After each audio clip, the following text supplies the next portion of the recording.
başlarına bağlama burada görmeyeyim seni. Adam biraz kolundan al burada görmeyeyim seni. Burada görmeyeyim seni. Aman kaplarım ben hücumla bağlarım seni. Lazım olsa dağlara toyda dağlarım seni. Atıklama kendini kendimde bağlarım seni.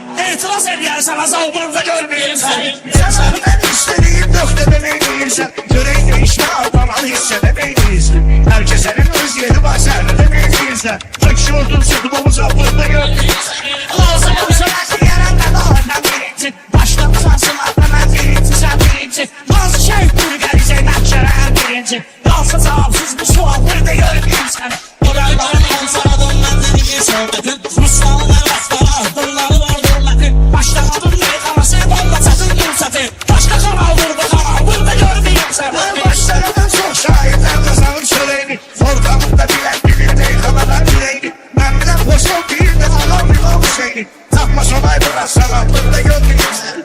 Oradan oturan şişeye ettirmene yaşatma. Keşleri yamanlamıştır kabakta dövmüşaklar. Hindiye sevgili adamlarıyla doymuşanlar. Satırsa vazgeçtiğim altına görmeyeyim ben. Sen yazı şeyler peşi canı geri vardır. Şairin eşeklikle bu kıyıları geri var.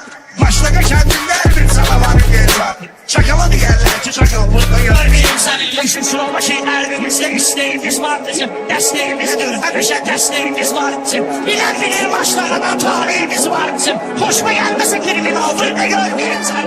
Orhan millet tanıyor Orhan sağladı.